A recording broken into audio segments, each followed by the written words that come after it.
in. But I think one of the things that I also hope people will take away is a sense of grace to your process. That if you've gotten this deep into this podcast, and it's interested you to this degree, my hunch is this conversation between Audley and I is simply another signpost indicating to you that you're heading in the right direction. And yeah, there's been pitfalls and there's been rock slides and there's been wolves and there's been guards and there's been all kinds of things that have hindered your path. But the good news is you're still on the path. And how wonderful is that? Yeah. And, I celebrate you because we need you. We need dreamers so desperately. We need dreamers because it's the dreamers that give us new horizons and new possibilities and new solutions. Welcome to the Audacious Living Podcast, hosted by my man, Audley Stevenson, the Odd Man.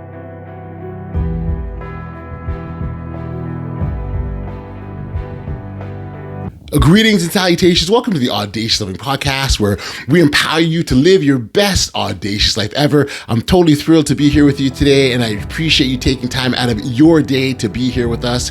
Our mission is to help you reclaim your dreams, build a strong support system, and develop the courage to pursue your passions relentlessly. Now, think of your dreams like a fire. They start with a spark, but it's up to you to keep that flame burning. If left unattended, that fire can fade, but when you fuel it with purpose, courage, and support, it becomes a powerful light that guides you on your path forward. In today's episode, we're going to explore the concept of dream reclamation, focusing on how to reignite your passions and goals. You may have, maybe they've been tucked away and so you want to get those restarted. We'll also talk about the support systems every dreamer needs, your cheerleaders, your strategists and facilitators, those who help you keep that fire alive when it starts to dim. And then finally, we'll discuss how courage acts as the oxygen that fuels that flame. The more you use it, the brighter your inner fire burns. Remember, it's not just about reaching the destination, it's about embracing the process, learning from the challenges, and keeping your dreams flame glowing through every season of life. Today, I am totally excited to welcome back to the podcast Derek Selinger. He's been on the podcast before. We talked a lot about about creativity last time he was here, and now we're going to talk about dreaming. And, Derek, of course, is a world-class magician, a gifted storyteller whose work is infused with heart, creativity, and meaning. He's also an inspired author, having recently published The Dream Thief, and he'll talk all about that. Of course, Derek's mission is to help others reclaim their dreams and foster a culture of courageous living. He believes that when we protect and nurture our dreams and surround ourselves with the right people, we can overcome any obstacle and achieve greatness. His message aligns perfectly with today's theme of reclaiming your spark, leaning on support, and fueling your courage. So without any further ado, let's jump into this very powerful conversation with my friend, Derek Selinger. Enjoy.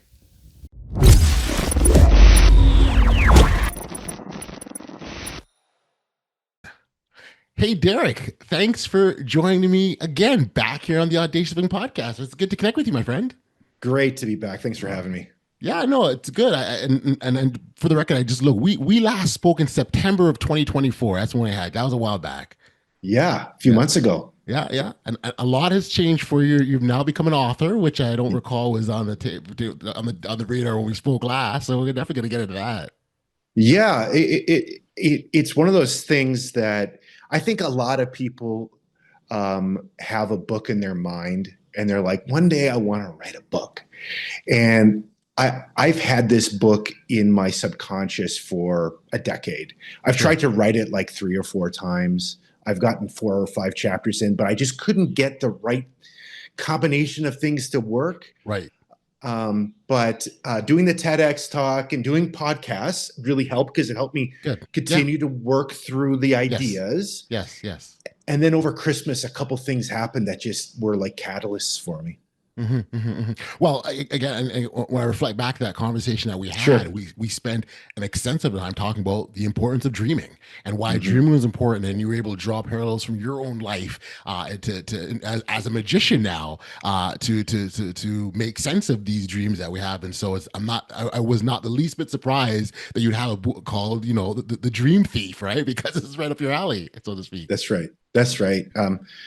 Yeah, dreaming it's so important. And one of the pieces of feedback I was getting after my TEDx talk is a lot of people were coming to me and going, okay, but how do I even start dreaming? Now, for entrepreneurial minded people, that may be like a ridiculous thing to hear because, entrepreneurial minded people, it's almost like I've got too many dreams. I don't know which one to focus on. Right.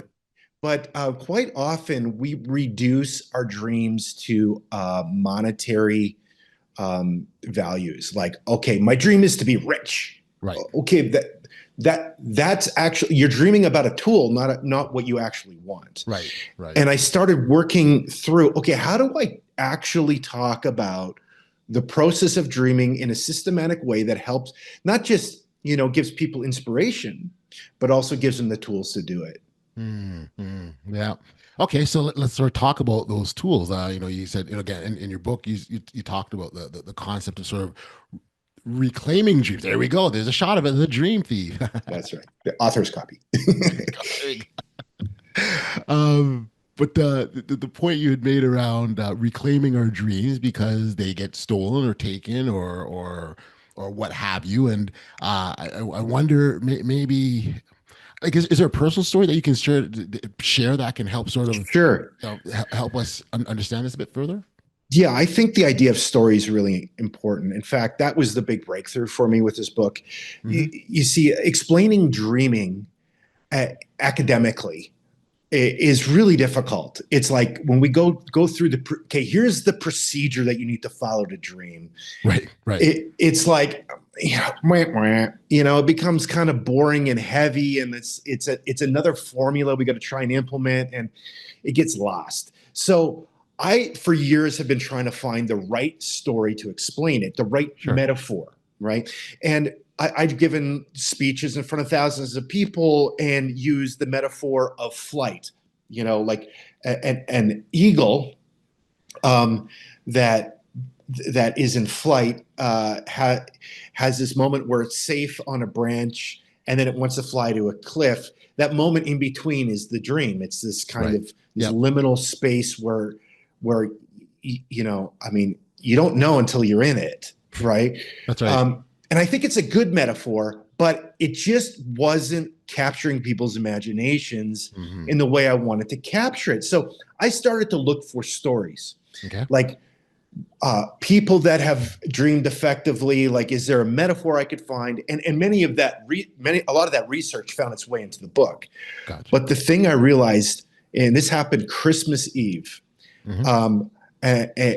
I finished an evening visiting with my extended family up in Canada. It was snowing outside. It was cold. It felt like Christmas, and I'm sitting there and I'm like thinking about how do I explain this? And it came to me.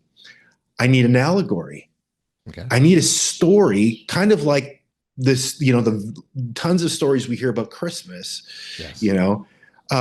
that explain these deeper ideas. And so on Christmas Eve of this last year, I wrote an allegory, or the outline to an allegory, about a character, a person named San, who lived in the village of boxes, and the village of boxes was very good at the business of making boxes and living in boxes and collecting boxes, right? And this is our reality, So I created this allegorical story about this fictitious character that is all of us, about how we get trapped within this rhythm of living inside the boxes. Yes. But we are aware there's something more than that, because each and every one of us, even if you're, if you feel like you're living life to survive, even if you have that feeling, we all have this memory of having a dream. When we were younger, we had an idea, we had a dream. And so my premise is in order to dream for our future, we need to go back and remember what we dreamed in the past. And when we do that, we recapture the process, because it's the process that matters. Mm. There's a part of when you talk about dreaming, it's funny because I was going to use the word reawakening, but there's an awakening, so to speak. I love that. That's part of the dreaming process, and I would even say that you experienced that in writing this book, like it was you were reawakened to this idea that been permeating your head for years and years and years. And so it's I guess what we're curious about is how do we wake people up to our dreams? Yeah, I think that is the great question, and why I wrote in story first. The book has 3 parts. The first part is, and it's 4 sections, and there's kind of, in each section is 3 parts. The first section is story. It's this allegorical story that's meant to kind of capture your imagination, take you into this imaginary world where it can remind you of truthful things without, pointing a finger right in your face, right? Because nobody likes that, that uncomfortable feeling. So you get to just play at a story and let these ideas awake within you. Then the second part I call the dream codes. And the dream codes are principles that I've extracted directly from the allegory, but tie into these other stories I researched. Yep. People throughout history and my story. And it builds on exactly how to begin to build your dream, how to protect your dream, how to reclaim your dream. And then the third section is I created a section called the Dream Lab. Okay. And it's literally exercises that create journaling prompts to allow you to start free writing to get these ideas out, so that there's a systematic way that I've followed in this book. So I hope it's a unique thing in the marketplace for people. And I wanted to write something that really helped people, that wasn't just a vanity piece like, hey, look at me, I wrote a book, right. That wasn't just we've got so many business books and so many good ones. Like, how do I stand out in that area, and how do I really help people? And this is the format that I followed. And I'm hopeful that it's going to help people really reclaim their dreams. Well, even the process that you described, I mean, I think about even like in a gym, working out that muscle, like that dreaming muscle, almost like you've got to get into it and do it again, and there's repetition and over, and you may not necessarily see the immediate gains, right? Because that's when you go in the gym workout, you're not gonna see these gains after one workout. It's over a period of time, and so that's kind of the reference point that came to mind as you were speaking, that it's like a muscle we got to work on. I love that analogy. I think it's exactly right. And even when you think about, when you look at people that make New Year's resolutions to go to the gym, I think the number is 85% of them are dropped off by February 1st, right? It's a huge, huge number. Does that mean that this desire doesn't exist? No, of course it exists. It's a real thing. The idea of wanting to get in shape and feel good and take care of our bodies. Right. That's like, let's use the word dream. That's a real dream that people have for their lives. And the first step is what we do, every, in the middle of the feasts of December, of going, okay, that's it. I'm going to make a change. Okay. So that's the first thing we need to do. And that's brilliant. But then what do you do after that? Yes. And there are important steps. Like, one of the things I talk about in this book or the people we surround ourselves with matters massively. We need, and I'll tip one of the points I talk about. We need 3 people in our life. We need a cheerleader, we need a strategist, and we need a facilitator. We need those 3 people. And there's one person we don't. I'll get to in a second. The cheerleader is just that. It's those people that just believe in you and remind you of your dream, and are like in your corner. They're always positive and like, you could do it. We need those people, right? But we also need the strategist. This isn't a critic. This is the person that looks at what you're doing and go, okay, but have you thought about this? And they help you make it better, right? Yes. They can sometimes be uncomfortable, but they're so valuable. You need the outside perspective. The outside perspective that they bring. That's bingo, huge, right? They can see an angle that you can't see because you're so deeply in it, right? Yeah. When you get in the middle of the thing, like if you were like, okay, I'm going to work out 3 times a day and we're going to have results in 10 days. Well, having someone that's been in the gym before going, no, I understand the strategy of working out. Yes, and if you do that, you will burn out. So have you thought of this? We need those people, right? And we got to find them and keep them in our circle. Yes. And then the third person, that person can also serve as a cheerleader. They can wear two hats. That's it. Yeah. I mean, it's reductionist to say that we need one of each. Right. But you're right. One person can play all three roles. But I will say that I have found consistently that most people play predominantly one of the three roles most of the time. And so, but yeah, you're 100%. Usually strategists are also cheerleaders. And if they weren't, that would probably be a little disturbing. They'd be stoics. And then the third one is the facilitator. And this is the person that's going to get in the trenches with you, right? They may not be super loud.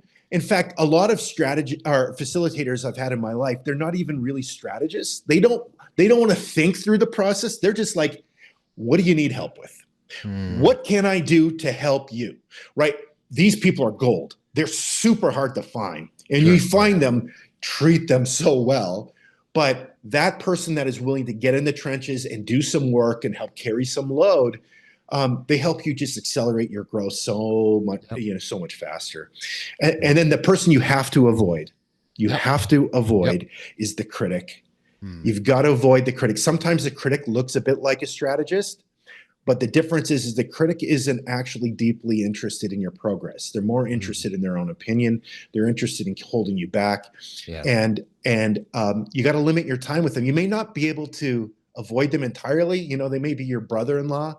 Not my brother-in-law. My brother-in-law is great. But it's funny that you said brother-in-law for me. I was really interested. Is it your brother-in-law? No, not mine. Mine's great. But but that family member, that you see at Thanksgiving, and they're always like, they ask you what you're doing, and as soon as you start talking, they've got 15 reasons why it won't work. That's right.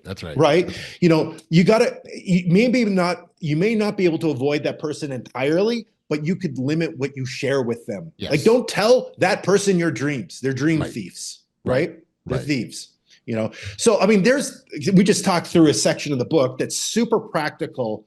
Another part of the allegory, it's about San going to reclaim his dream. And the idea is that his dream is taken by a mysterious entity and locked in a fortress on the top of the hill. So the character has to traverse a hill, a mountain to get there. And on that journey, he runs into wolves. Gotcha. Well, what are wolves? Wolves are these things that would attempt to steal your dream from you when you're weak. Gotcha. And how do you protect yourselves from wolves? It's an allegorical idea, but it's so practical. What do? You stay close to the fire. You stay close to the people that matter. You don't go running after wolves and try to fight them. That would be stupid. It would be the end. You've got to stay close to the fire, keep your circle close, and protect yourselves from the wolves, right? Yeah. No, that's a great one. That's a great one. So I'm curious because I saw the reference to hidden forces. So what are those? Because I would imagine they're slightly different from like the wolves or the critics, right? The hidden forces. Yeah. So they also, I think they can do wonders in stealing our dreams. There's no question about that. So how do you guard yourself against them? That's what I'm really curious about. Oh, I think that's the brilliant question. I'm so pleased you've asked that because the idea of, what is this hidden force, this benevolent force that steals our dreams? We're certainly culpable in the process, but what is that thing? And without getting too specific, I will simply say there indeed seems to be dark forces in this world that want to limit human flourishing and want to limit who we are and what we were meant to be. And the one of the greatest ways they harm us is by stealing our dreams, and we allow it to happen. And really that is the clue on how to protect is its presence.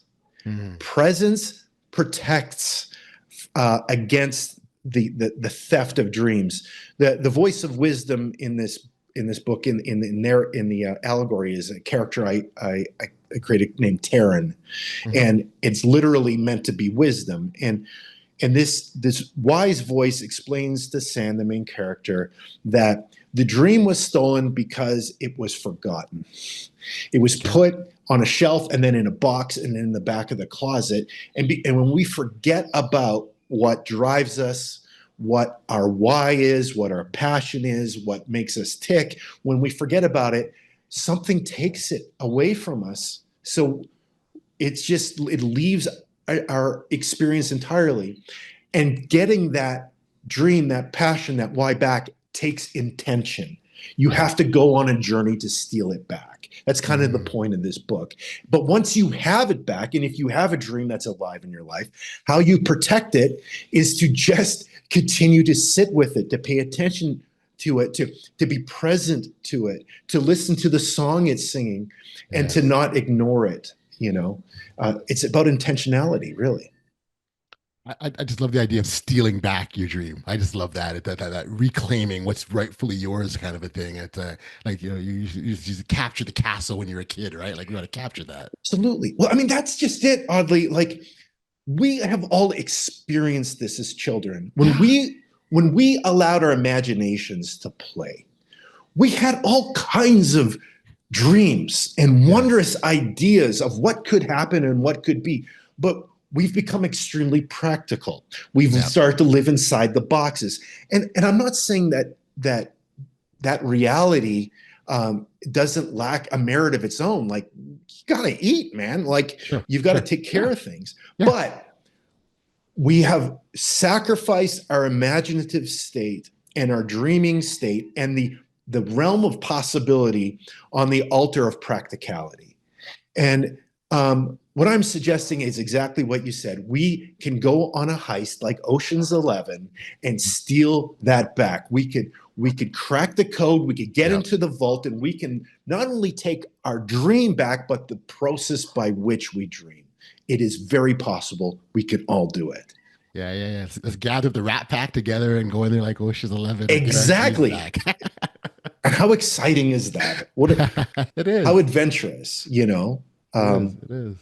And I think that's probably, the thing that saddened me a bit after my TEDx talk was the number of people who have lived their life, and had a great career and kids, and they're tired, man. It's like, I've worked hard, I've paid my taxes. I just, I want to relax. Now, I like, rest is important. That's not what I'm poking at here. But what I'm suggesting is that meaning and dreaming is vitality itself. Sure. That we need to do this until the very last day that we breathe.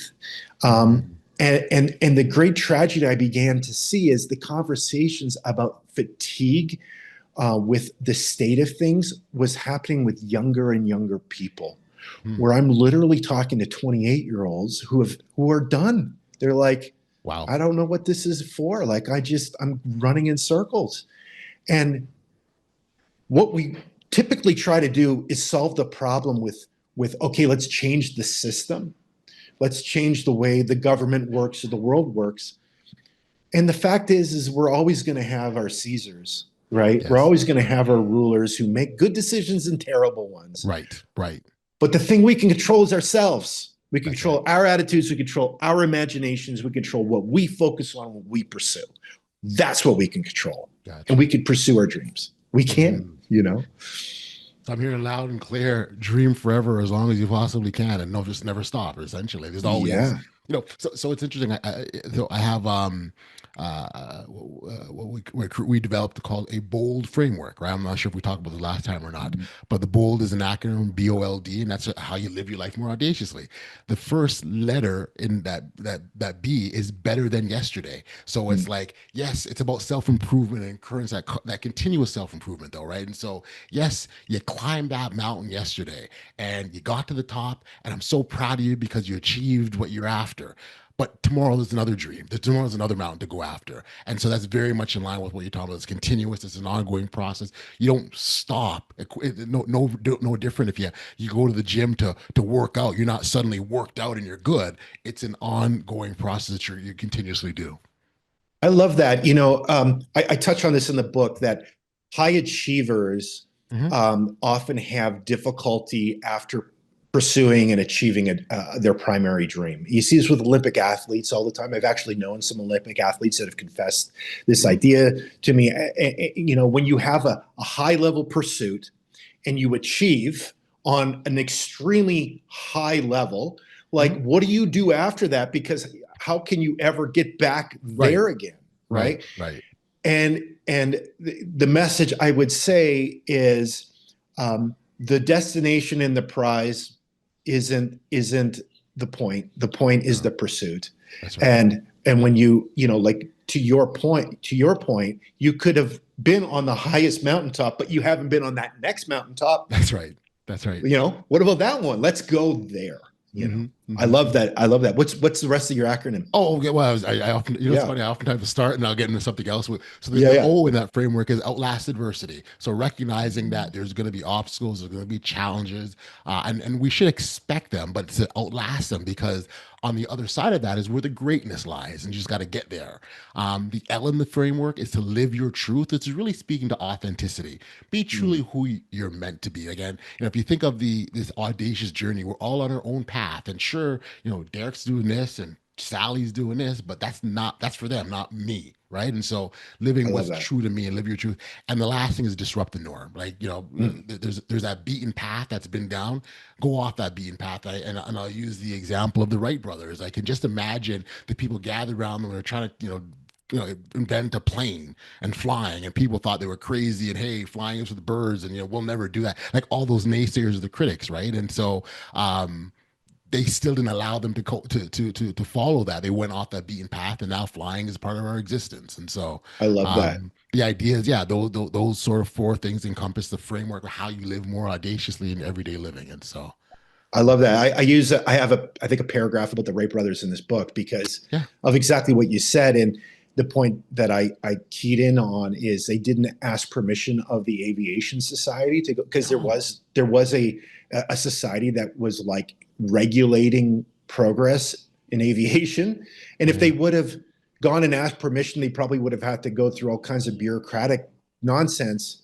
And sometimes we have to do that. I get that, but they just built it. Gotcha. I love it. Just do it. Figure it out after the fact.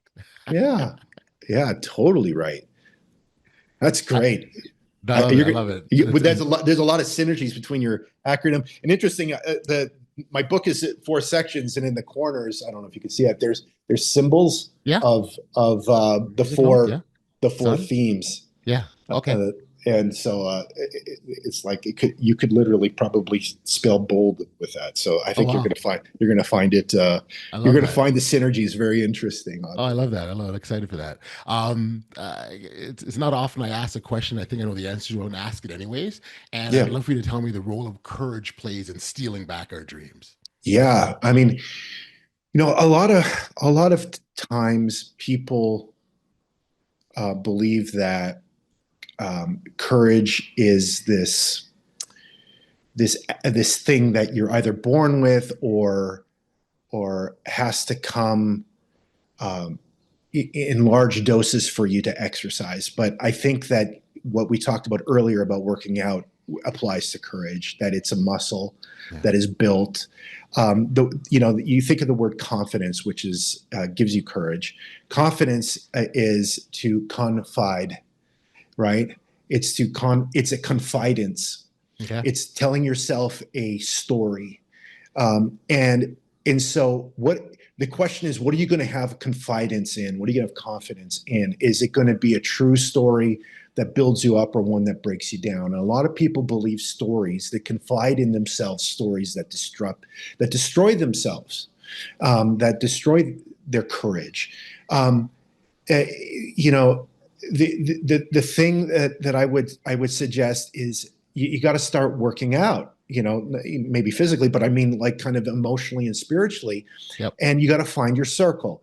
That idea of the 3 people you need is really important because it's really hard to sustain courage in a vacuum. It's super hard. Sure. Sure.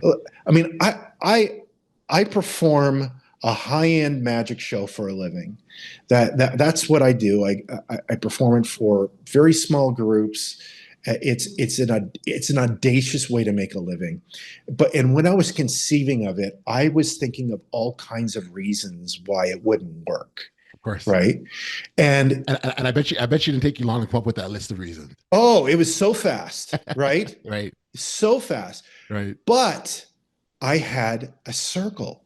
And at the top of that list was my wife, you know, that when I would hit a roadblock and be like, I don't know, man, like performing for 12 people around the table, you know, I'm going to be charging a real premium price point. Like, I don't know. And she's like, yeah, but you're a master and you're worth it. And people are going to, you blow people, you know what I mean? And she just built into that story. Yes. Reminded you. Yeah. Exactly. And, this is why we need a community. This is why you tune into podcasts. Yes. This is why we're part of organizations and communities and support groups and masterminds and all these things, because it's that thing that gives us the right story that allows us to confide in ourselves. And out of that, we exercise. We have the acts of courage that allow us to conquer mountains. Yeah. Got you. As you think about I mean, you've gone through the book writing process and, you know, developing the stories, which are key and important to telling the message of the book. What's the takeaway for readers that you're hoping that they finish? What do they walk away with? Yeah, you know, I think there's a lot of practical things like the three people that you need to look for, like what are wolves and what are guards and how to get around them. What do you do when you come to a locked vault and you don't know the combination, right? We've all been there. It's like, I know what I want is inside, but I don't know how to open this stinking door, you know? So there's lots of those practical things that I hope will be beneficial, you know, and every reader's going to have a different thing that's going to speak to them. But the biggest takeaway that I want everyone to really internalize is that you were born to dream, you can dream, and that the real prize is the process itself. That the dreaming process is what is going to provide meaning and energy and longevity. It's what's going to give you what you're looking for. That what you dream about will almost in some ways become secondary to you as you begin to exercise this, because you'll begin to realize there are so many things I can dream and achieve. But the real fun of this is this path. It's the journey. Like, it sounds so cliche, but it's so true. It's true. It's true. It's the journey of it, you know. Yeah, no, I get you. And kind of as you're talking, I was thinking if you were to give advice to your younger self, some of the things you said sounds like exactly what you tell yourself. Oh yeah, totally. And I mean, we all look back on our histories and our mistakes, and you go, oh man, if I went back in time, I wouldn't do that again. But I think one of the things that I also hope people will take away is a sense of grace to your process. That you know, if you've gotten this deep into this podcast and it's interested you to this degree, my hunch is this conversation between Audley and I is simply another signpost indicating to you that you're heading in the right direction. And yeah, there's been pitfalls and there's been rock slides and there's been wolves and there's been guards and there's been all kinds of things that have hindered your path. But the good news is you're still on the path. And how wonderful is that? Yeah. And, you know, I celebrate you because we need you. We need dreamers so desperately. We need dreamers because it's the dreamers that give us new horizons and new possibilities and new solutions. Absolutely. Absolutely. I gotta tell you, Derek, there's something very natural about a magician writing a book about dreaming. I gotta tell you, there's something just, the synergy there is just simply wonderful, considering that it's, you know, the field of magic is all based on wonder and dreaming. It's so true. It's so true. They do seem to parallel. Yeah, so it's not a wonder why this book was waiting for you to write it, because it just, given your career and the work that you do, it just sort of makes sense. And so I thank you for that. One last thing I want to ask you about it. I mean, Yeah. again, this is a podcast on Audacious. It only makes sense that I kind of ask you, what does audacious life look like for you today, and and I guess what kind of keeps you inspired to continue to share that message. Yeah. Thank you. Audacious today is doing the work. I often say, when I talk to younger men, particularly artists, I seem to have a voice in that with young entrepreneurs, and it's often with young men. But I think this is just as applicable to young women as well. That the sum total of our calling is to dream and then be faithful. And most of the effort and most of the practice is faithfully doing the task today. There's moments where you get to that peak and you realize what all of the effort was for, and you see the vistas and you're like, oh, this is it. But we don't live there. We don't live at the highest points. Most of our journeys are traversing mountains and going up and down and dealing with the obstacles. Like, that's most of our journeys. And so it's this call of being faithful to the process. And when we're faithful to the process, well, that's, I think, the most audacious thing we can do, because it is the exercise of what we already talked about. It's the exercise of courage. It is confiding in yourself, belief in what our vision holds, and that we're going to be so bold as to get up and walk today. It's really easy to lay down by the stream and watch Netflix. Yeah. That's simple. But courage is getting up. It's doing the work, and yeah, you're going to take a moment of rest, but it's not like 8 hours of it, binge watching every single day and forgetting about your dreams. So today I'm going to do that work. I'm going to record some short form content. I'm going to promote my book, because it launches on August 12th. So I've got some, like this podcast and a few other things I'm going to do. And I'm going to just keep pushing forward, because that's what being faithful is. That's it. And I love it. And I think that's in line with, again, what we continually encourage here on this podcast. And the other piece around that about pushing forward, which is always nice, is you may not always know where you're going. Like that's Martin Luther King Jr. has this quote around, the dark staircase and not knowing where it's going, but you step anyways, right? And stepping into that, sure, you may not be successful. And that's given, but you walk away with some cool lessons, how to do things better, some new insights, and something you perhaps can pass along to someone else, right? And so it's important that we take that step for our own well-being overall. And the Gracie, I'm so glad you mentioned that, because look, anything that you do for the first time ever, that you've never done before, you've not had any experience, you're gonna suck. Like yes. I think if we understand that and own that and give ourselves some grace that we're not going to get it perfect the first time, that will enable us to step more boldly into, the things that we're launching into. So yeah, I wanted to sort of throw that out there, because I think those are key to what you just said. I love that. And I think one of the groups that need to probably apply maximum grace are the ones that have been in the game for a while.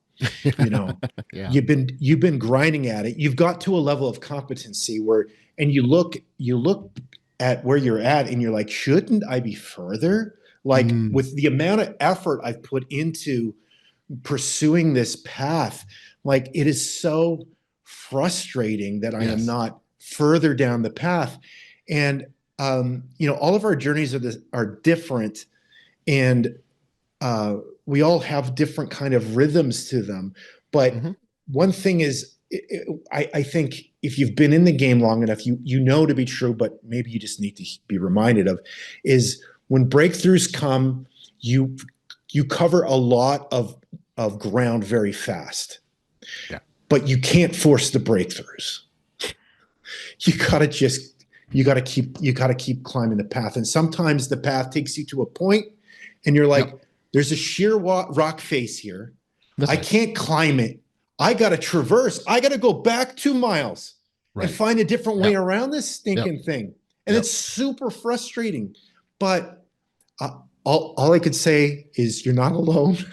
We're all in this. We all get it. And somewhere on that traverse, you're going to see something beautiful. Yeah. There's something beautiful on that path. So look for it. There's a reason for everything. And that's right. Sometimes if going back is just to give you an opportunity to see something you might have missed before even. Who knows? That's right. You accept it all as part of the journey, part of the process, and you move forward. That's right. No, Derek, this has been great as always. I mean, I fully knew what I was getting into when I knew we set this up. So I'm glad that we had this opportunity to chat. Last time you showed us a magic trick. I don't know if you got one up your sleeve that you can throw our way, but I throw it out there at you. I mean, yes. One sec.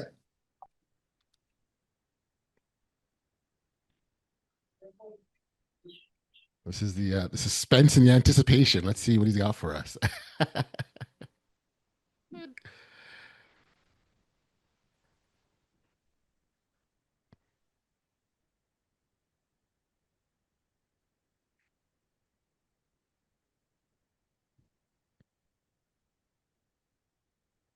I even thought to myself I needed to have this in my pocket, but let's see if I could frame it. There we go. Yeah. Some stories will shock you. Oh, okay. All right. But the dream never left. It was there the whole time. It's there the whole time. No, that's exactly it. And I think the more of us that can embrace the concept of dreaming on ongoing, as we talked about, a continuous thing, it doesn't just stop. Even when we talk about high achievers, right? So when high achievers reach that level and they've done everything conceivable, if you will, there's still more that can be done. For example, you can teach others, and a lot becomes, so people get into coaching as an example, right? And they're taking their lessons to help shorten the learning curve of other people. And so there's always more that can be done. And that in itself is a form of a dream, because you're now extending your legacy, if you will, right? And so I think those are just some of the things that are out there that we can do to keep on dreaming. So thank you. Nailed it. I agree. 1,000%.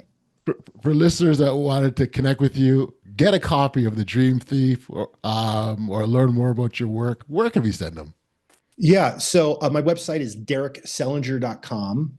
That's the best place to go. It's got all my links. It's got, videos from my work. I've now created a page dedicated to dreaming into this book and my TEDx talk. So that's a great place to go. I'm going to send you the link too, Audley, for the show notes where your listeners is this going to air before August 12th? It probably air around August 12th. Okay, so on August 12th is launch day. And for that day only, the digital copy of the book is going to be 99 cents. So it's an opportunity for you to read the book. And if you want the physical copy, you can then order it after. So on launch day, it's 99 cents. I'll give you that link where people could sign up so that they're, reminded when it launches and that type of thing. But yeah, that's the best place to find me. Very, very cool. Well, again, we want to make sure that all those details are in the show notes below. Derek, this has been awesome. Thank you. Appreciate the work that you've done. Congratulations. I mean, let's take a moment here. Congratulating being an author. That's a big deal. And so congratulations on writing your book. And thank you again for being a guest on the Audacious Living Podcast. My great pleasure. Thank you.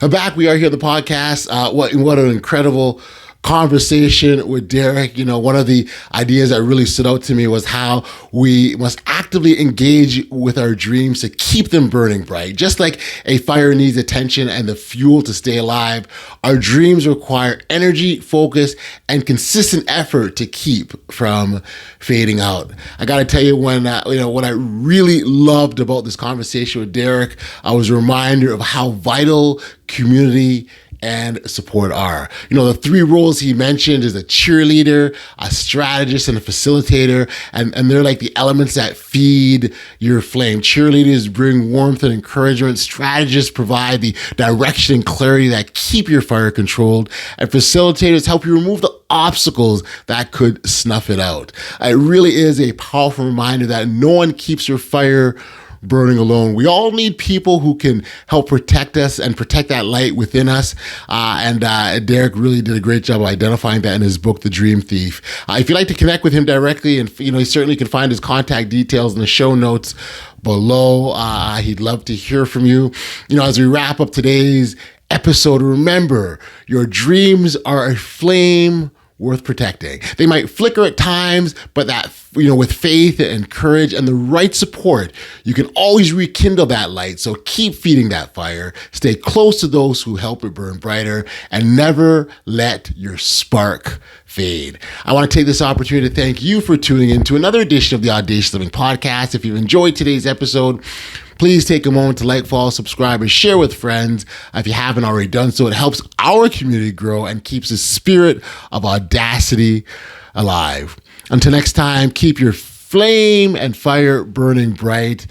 Stay safe, be kind, show love to one another, and be audacious. You've been listening to the Audacious Living Podcast, hosted by Audacious Stevenson. If you enjoyed what you heard, be sure to like, subscribe, and share. Until next time, be audacious.